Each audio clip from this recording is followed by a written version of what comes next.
ගිනි අනතුරු නිසා සිදුවන මරණවලින් අඩක් පමණ සිදුවන්නේ ඔවුන් රාත්‍රී නිින්දට යාමෙන් පසු සිදුවන ගිනි අනතුරු වලිනි.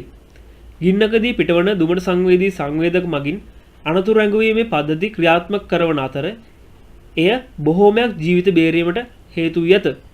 නමුත් ගිනි අනතුරු ඇඟවීමේ එලාමයට ළමයින්ගේ ප්‍රතිචාරය තරමක් වෙනස්ය. ළමයින් නිින්දට ගිය පසු ගිනි එලාමයක් සුපුරුදු පරිදි හඬ නැගුවද ඊට ඔවුන්ගේ මොළය විසින් ප්‍රතිචාර දැක්වීමට විනාඩි 2ක් පමණ ගතවන බව පරීක්ෂණ කණ්ඩායමක් විසින් තහවුරු කරන ලදී. නමුත් එලාමේ සුපුරුදු හඬ වෙනුවට තම මවගේ හඬින්ම පටිගත කරන ලද අනතුරු ඇඟවීමක් විකාශනය වන විට එම ප්‍රතිචාර කාලය තප්පර 20කට පමණ සීමා වන බවයි ඔවුන් පෙන්වා දෙන්නේ. එම සොයා ගැනීම ප්‍රයෝජනට ගතහොත් රාත්‍රී නිින්දේදී ඇතිවන ගිනි අනතුරු වලින් ළමුන්ව බේරා ගැනීමට මහත් අස්වැසිල්ලක් වන බව ඔවුන් පෙන්වා දුන්නා.